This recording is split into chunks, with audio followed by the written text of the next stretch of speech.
Bonjour, je m'appelle Moussa Kone. Je vais vous raconter mon histoire.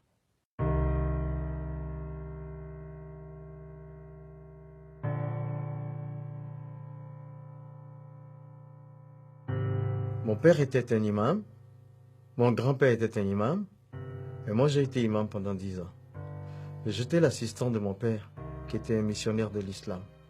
Et c'est lui qui m'a formé, m'a enseigné le Coran, et j'ai fini de lire les 114 chapitres pendant 5 ans, et on est revenu pour faire le tafsir, le sens de chaque mot, pendant 5 autres années.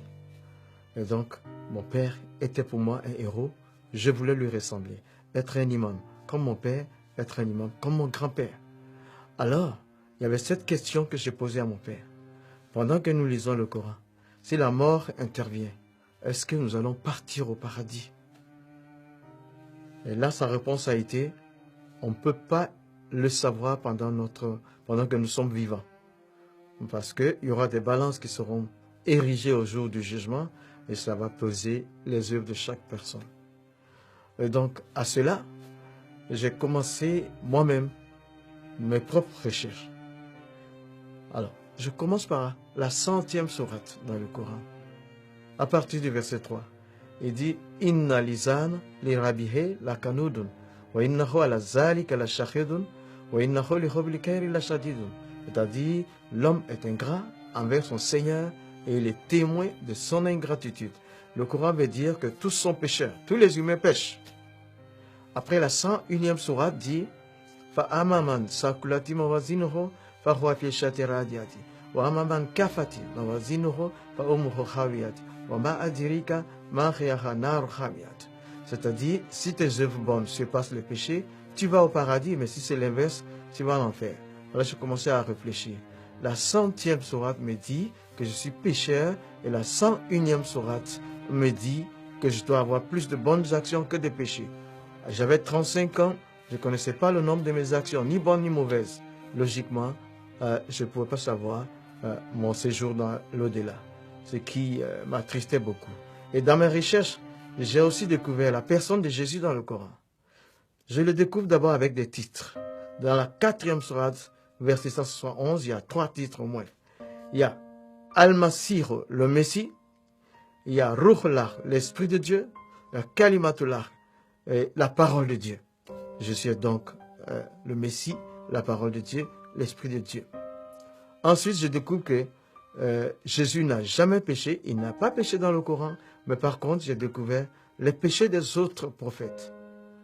Alors, le prophète de l'islam, 48e sourate, versets 1 et 2. Il dit, Allah lui dit, nous t'accordons la victoire pour te prouver que nous pardonnons tes péchés. Je dis, mais lui aussi, il a péché, mais Jésus, jamais. Il n'a pas péché. La 19e sourate dit, un enfant saint, sans péché, à sa naissance, un enfant saint. Ça veut dire sans péché. Alors, je découvre après que Jésus a été crucifié, mais la sourate 4 d'abord, au verset 156 et 158, rejette la crucifixion de Jésus. Ces versets disent que quelqu'un d'autre a été crucifié à sa place.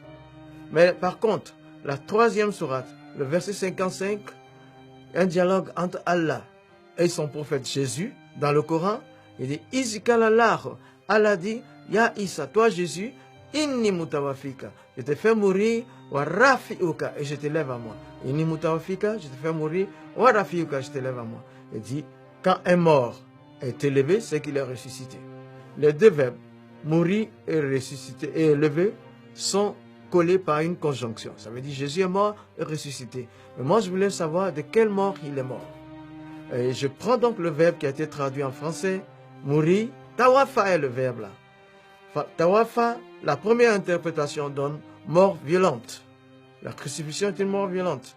Deuxième interprétation, mourir pour atteindre un but. C'était le cas pour la crucifixion. La troisième interprétation, c'est mourir pour payer une dette. Ce qui veut dire la crucifixion.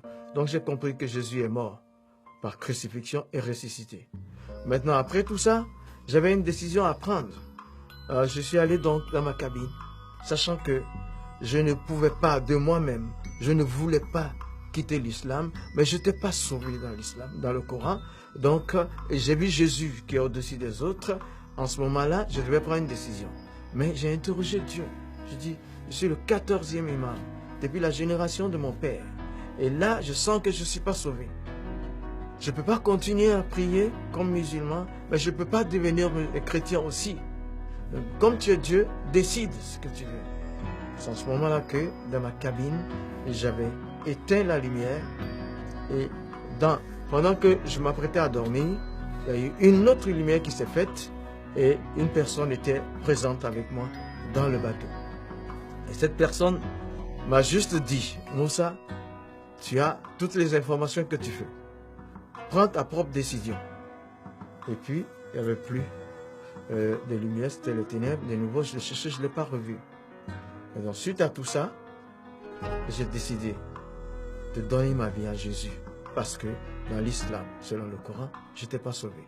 Et Jésus a des titres au-dessus des autres. Il n'a jamais péché. J'ai donc donné ma vie à Jésus en 1987. Et toi qui m'écoutes, quel que soit le pays dans lequel tu te trouves, là, quel que soit ton nom, un seul chemin pour aller au ciel, c'est Jésus. Il dit, Anna, moi, Hoa, je suis, Tariq, le chemin, Wal Haq, la vérité, Wal Hayat, la vie, Leza Ahad, pas un seul. Il a Ani, qui ne vienne à moi, il a Abi, ne peut arriver au Père. Donne ta vie à Jésus, tu seras sauvé. Il va laver tes péchés. Donne ta vie à Jésus, tu connaîtras le paradis.